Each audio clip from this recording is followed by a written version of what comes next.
बिस्मिल्लाहिर्रहमानिर्रहीम अस्सलाम वालेकुम वरहमतुल्लाहि वबरकातुहू। लो दोस्तों, एक बड़ी खास वीडियो तुहाडे वास्ते आ गए लैके जिन्हां दोस्तों दा बीपी यकदम छूं तान मैं वध जांदा है या जिन्हां दी नस फट जांदी है ते दौड़ लग जांदी है, नस फट गई बिल्कुल हाँ जी, उन्हां वास्ते या जिहड़े लोग परेशान है सुत्ते पे रात नूं नस पैंदे ने फड़ लो मैनूं मेरा ब्लड प्रेशर हाई हो गया, ठीक है जी। उन्हां वास्ते रात के किसी टाइम अगर किसी का ब्लड प्रेशर हाई होता है तो जनाब एक चेक कर देना, क्यों भाई? बिल्कुल बिल्कुल ब्लड प्रेशर तो चेक कर लेना है कि बाकी साडा जिहड़ा ना ब्लड प्रेशर शूट कर गया, हाई हो गया तो फिर फॉर साडा जिहड़ा दस्या नुस्खा इस्तेमाल करना इंशाअल्लाह। जी अल्लाह आपने हम फरमाए भट्ट साहब उन्होंने बहुत प्यारी गुफ्तगू।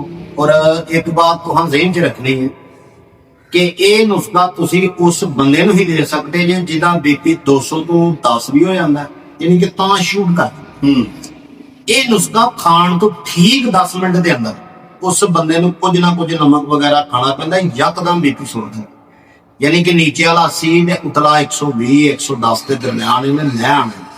ऐसे बंदे जिन्हां दी नस फट जांदी है बीपी नाल, जां मूंह च नासां च खून आउण लग पैंदा, या डॉक्टर परेशान हो जाते हैं कि यार इतना बीपी डेली गोली खाओ, अंग्रेज दे ही गोली दे हिड़दे ने, वो सारी उम्र बंदा गोली खाता तू फिर कुछ अर्से तो बाद एक गोली नाल एक निक्की जी गोली दे हिड़दे ने लै भी नाल आस्ता आस्ता गोली मरती जाती है ते बीपी जड़ा वो जी बड़ा बड़ा बदमाश बन जाता इंसान दे नसां दे विच।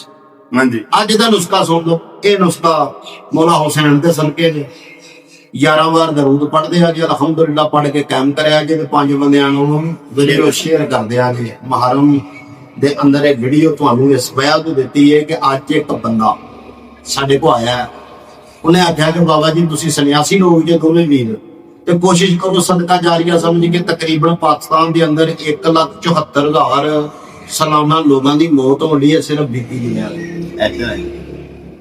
पर साडी नेपाल, भूटान, इंडिया, बांग्लादेश, पाकिस्तान, सऊदीया, दुबई, इटली, फ्रांस हर मुल्क तकरीबन वीडियो साड़ी करनी कोशिश करो, इस वीडियो में यार शेयर करो, हो सकता है किसी का वडेरा माहौल हो जो टुर फिर नहीं सकता, साह सुके होंगे बाहर जो लोग, यार उसका 3 दिन इस्तेमाल कर लो, पूरी जिंदगी थोड़ा बीपी नहीं बचेगा।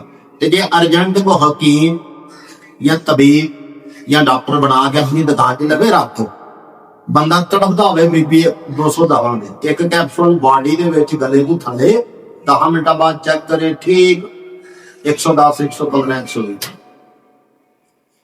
एक कैप्सूल पहले दिन 3 टाइम, बाद 5 दिनों तो बाद 2 टाइम, फिर 1 टाइम का 1 महीने की दवाई बड़ी तुसी ऑनलाइन मंगवा सकते नंबर पर। नुस्खा नोट कर लो, कोई चंदन छोटी जिन्होंने सराहोल भी क्या 5 साल तो मिल जाएगी, इंडियन लैनी है, चंगी लैनी है। 50 ग्राम टाटरी ये बलैदी चाहिए है तुहानूं या देसी चाहिए दानादार की चाहिए।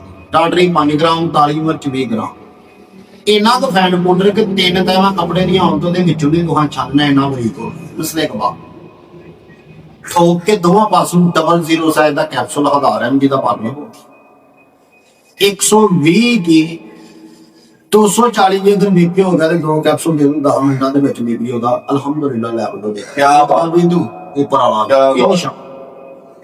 इहदा एक होर फायदा जेड़ियां बीबियां बंदे सौंदे रात छोटी चंद्र ने नींद वास्ते इहदे नाल नींद भी आउणी है बेबा। जेड़े बंदियां नूं नींद नहीं आउंदी उन्हां नूं 2 कैप्सूल मिठे दूध नाल दे अल्लाह दे रहमत नाल आइटमान खा के 20 बंदे सोते। साडा एक दोस्त दी फैक्ट्री दा मालक ते कहंदा जी एडी मां मैं खावां मैनूं नींदर नहीं आउंदी, मालक की होया मैं 4-5 नूं कैप्सूल दित्ते ते कहंदा मेरी एडी मां नहीं सुटदी। इहदा एक होर खुश गरम खुश्क मजाज वाला बंदा भी इस्तेमाल करे, बड़ा इहदा फायदा है जी। बरसो इधर मैं कैप्सूल कैप्सूल ने खास करके ਇਹਦੇ ਦੇਖੋ ਨਾ ਟਾਟਰੀ ਹੈ। ਹਾਂਜੀ, ਟਾਟਰੀ ਦਾ ਕਮਾਲ ਹੈ ਇਹਦੇ ਦੇ ਅੰਦਰ ਜਿਹੜੇ ਅਸੀਂ ਫਾਸਦ ਮਾਦੇ ਆ ਖਾਂਦੇ ਆ ਨਾ 버ਗਰ ਸ਼ਾਰਮੇ ਇਹ ਜੰਮ ਜਾਂਦੀ ਜਿੰਦਿਆਈ ਜਿਵੇਂ ਇਹ ਹਾਂਡੀ ਜਾਂ ਡੀਲਿੰਗ ਕਰਦੇ ਆ ਸਾਡੇ ਧੁੰਦੇ ਨੇ ਤੇ ਲੈਮਨ ਮੈਕਸ ਉਹਦੇ ਚ ਕੀ ਹੈ ਟਾਟਰੀ ਹੰਦਿਆਈ ਕੈਲੀਸਟੋਰ ਬੈਂਕ ਕੈਲੀਸਟੋਰ ਹੀ ਵੱਢਦੀ ਹੁੰਦੀ, ਕਾਲੀ ਮਿਰਚ ਗੁਰਦਿਆਂ ਨੂੰ ਤਾਕਤ ਦਿੰਦੀ, ਇਨਸਾਨ ਦੇ ਖੂਨ ਨੂੰ ਰਵਾਂ ਕਰਦੀ, ਖੂਨ ਨੂੰ ਜੰਮਣ ਨਹੀਂ ਦਿੰਦੀ। ਜਿਹਦਾ ਨਾਮ ਬੀਬੀ ਤੁਸੀਂ ਕਹਿ ਰਹੇ ਹੋ।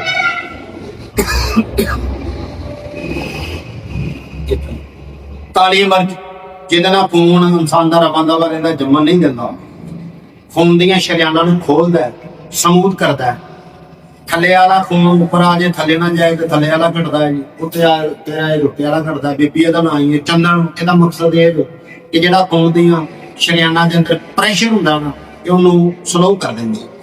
ਇਹ ਨੁਸਖਾ ਤੁਹਾਨੂੰ ਅਲਹਮਦੁਲਿਲਾ ਜ਼ੁਮਾਦਾਰੀ ਨਾਲ ਦੱਸਿਆ ਗਿਆ, ਪਾਕਾਂ ਦੇ ਸਦਕੇ ਦੱਸਿਆ ਗਿਆ। ਰਿਕੁਐਸਟ ਇਹ ਹੈ, ਮਜ਼ਦੂਰੀ ਸਾਡੀ ਇਹ ਹੈ ਕਿ ਪਲੀਜ਼ ਪਲੀਜ਼ ਪਲੀਜ਼ ਭਾਈ 5 ਬੰਦਿਆਂ ਨੂੰ ਸ਼ੇਅਰ ਕਰ ਦਿਓ, ਚੈਨਲ ਸਬਸਕ੍ਰਾਈਬ ਕਰ ਦਿਓ ਜੀ। ਬਟ ਸਾਹਿਬ ਮਿਹਰਬਾਨੀ ਜੀ, ਬਹੁਤ ਸ਼ੁਕਰੀਆ ਬਾਈ, ਘੱਟ ਆਂਦਾ। ਪਾਕਿਸਤਾਨ ਜ਼ਿੰਦਾਬਾਦ, ਅੱਲਾਹ ਨੇ